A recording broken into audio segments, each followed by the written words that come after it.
इस वीडियो में हम बात करेंगे हिंदू महिलाओं के उत्तराधिकार के रूल के बारे में। महिलाओं के उत्तराधिकार को लेकर भारत में क्या नियम बनाए गए हैं, इस वीडियो में उसकी पूरी जानकारी देंगे। दोस्तों, अगर हिंदू महिलाओं के सक्सेशन की बात करें, प्रॉपर्टी राइट की बात करें, तो भारत में हिंदू महिलाओं के उत्तराधिकार को लेकर हिंदू सक्सेशन एक्ट 1956 बनाया गया। तो जैसे कि हम जानते हैं कि भारत कई धर्मों का देश है, तो ये कानून जो हिंदू सक्सेशन एक्ट 1956 है, वो किन किन धर्मों पर अप्लाई होगा। तो ये बेसिकली हिंदू, जैन, बौद्ध और सिख महिलाओं पर लागू होता है और इसे 2005 में अमेंड करके और अधिक समानता प्रदान की गई थी। तो सबसे पहले बात करते हैं कि पिता की प्रॉपर्टी में हिंदू महिला के क्या अधिकार हैं। 2005 के अमेंडमेंट के बाद बेटियों को पिता की प्रॉपर्टी में बेटों के बराबर अधिकार मिल गया।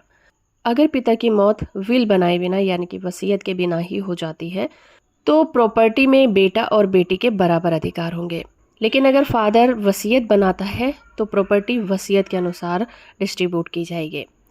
अगर बेटी मैरिड है तो पिता की प्रॉपर्टी में बराबर की हकदार होगी, उससे कोई फर्क नहीं पड़ेगा कि वो मैरिड है। और बेटी अपने पिता के HUF यानी कि संयुक्त परिवार की जो प्रॉपर्टी होगी उसमें भी कॉर्पसनर बन जाएगी, यानी कि सह उत्तराधिकारी बन जाएगी और पिता की मृत्यु के बाद उसमें उसकी हिस्सेदारी बन जाएगी। तो ये तो था पिता की प्रॉपर्टी में अधिकार।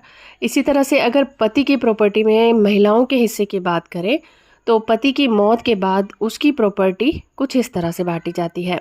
पहले होते हैं क्लास 1 के ईयर, जिसमें कि उसकी विधवा पत्नी होगी, बेटे और बेटियां होंगी। और अगर फर्स्ट क्लास लीगल ईयर नहीं है तो सेकंड क्लास लीगल ईयर उसकी प्रॉपर्टी के हिस्सेदार बन जाएंगे। और सेकंड क्लास उत्तराधिकारियों में उस व्यक्ति माँ बाप और भाई बहन आते हैं।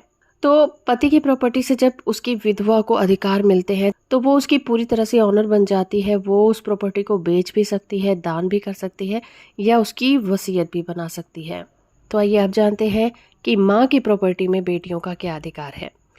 दोस्तों, अगर माँ की प्रॉपर्टी सेल्फ एक्वायर्ड प्रॉपर्टी है और माँ की मौत बिना वसीयत बनाए हो जाती है तो प्रॉपर्टी उसके बच्चों में समान रूप से बांट दी जाती है, यानी कि इक्वली डिवाइड कर दी जाती है। लेकिन अगर माँ प्रॉपर्टी से रिलेटेड कोई वसीयत बनाती है तो उस महिला की प्रॉपर्टी को उसकी वसीयत के अनुसार ही डिवाइड किया जाएगा। लेकिन उस कंडीशन में जब माँ की मौत बिना वसीयत के हो जाती है और उस औरत के बच्चे भी नहीं है, तो उसकी प्रॉपर्टी उसके पति को और या फिर उसके माँ बाप को मिल जाती है। आइए अब जानते हैं कि ससुराल की प्रॉपर्टी में बहू के क्या अधिकार हैं। दोस्तों, ससुराल की प्रॉपर्टी में बहू का सीधा अधिकार नहीं होता जब तक कि पति की मौत ना हो जाए।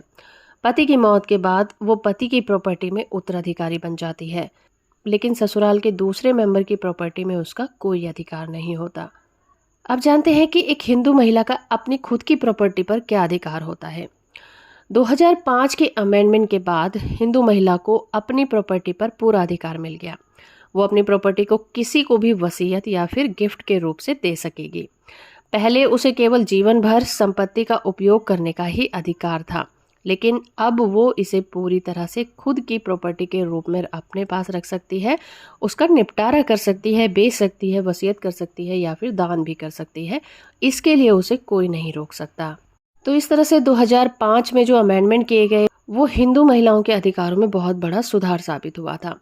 तो जिसमें कि बेटियों को पिता की प्रॉपर्टी में बेटों के बराबर अधिकार मिल गया था और मैरिड या अनमैरिड दोनों तरह की बेटियों को संयुक्त परिवार में भी सह उत्तराधिकारी बना दिया गया था।